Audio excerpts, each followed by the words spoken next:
हम सबका एक ही कॉमन जो एजेंडा था, जो बात थी, वो यही थी कि बच्ची की एज को सबसे पहले डिटरमिन किया जाए, और जो हमारे पास नादरा के हिसाब से जो शवाहिद हैं, उस हिसाब से उस बच्ची की एज 13 साल बनती है। अब 13 साल की बच्ची को ये जस्टिफाई करना कि मतलब वो बालिग है, उसकी शादी हो सकती है, मुझे तो या हम सबको ये समझ नहीं आती है कि ये कौन से आइन के तहत, कौन से मंतिक के तहत, कौन से कानून के तहत ये सारी चीज़ें की जाती हैं। तो इसी हिसाब से हम सबका एक कॉमन मुतालिबा है कि उस बच्ची को सबसे पहले गिलगित की अदालत के अंदर प्रोड्यूस किया जाए, उसकी एज को एग्जामिन किया जाए, और उसके बाद जो लाज, जो इस आइन पाकिस्तान के जो लाज उस इलाके में भी लागू हैं, उसी के हिसाब से इसका फौरी ट्रायल किया जाए और इंसाफ दिया जाए। और इसमें जो गिलगित बल्तिस्तान पुलिस का अब तक का जो किरदार है, यकीनन उस पर कई सवाल उठते हैं।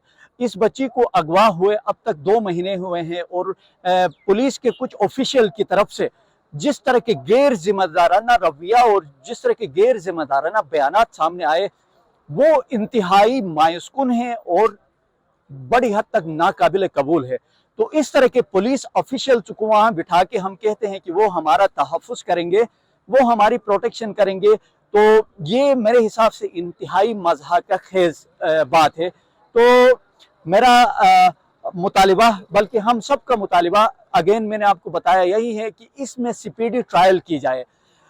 गिलगित बल्तिस्तान पुलिस, वहाँ जो इंसाफ में बैठे जुडिशरी है, उन सब को चाहे कि इस केस के अंदर जो प्रोसेस है इसको तेज़ करें, और इसके हिसाब से जो हमारे कम्युनिटी जो गिलगित में है, इधर इस्लामाबाद में है, हमारी कराची में है, हम उन सब के साथ ताउन में हैं, हम राब्ते में हैं। हमने ये फैसला किया है कि हम एक सीरीज ऑफ प्रोटेस्ट की तरफ जाएं।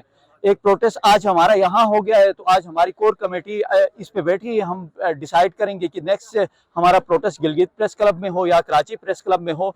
तो इस बच्ची को जब तक इंसाफ नहीं मिलता है, यकीनन हम कोशिश करेंगे कि इसके खिलाफ आवाज़ रेस करते रहेंगे। ये कोई मसलकी या कोई इलाकाई इशू नहीं है, ये एक इंसानी हुकूक का इशू है, ये चाइल्ड प्रोटेक्शन का इशू है। ये कल मेरे साथ भी हो सकता है, किसी और के साथ भी हो सकता है। जो पुलिस जिस हिसाब से एक गैर जिम्मेदारी का मुजाहरा कर रही है, कल ये उनके बच्चे बच्चियों के साथ भी हो सकता है।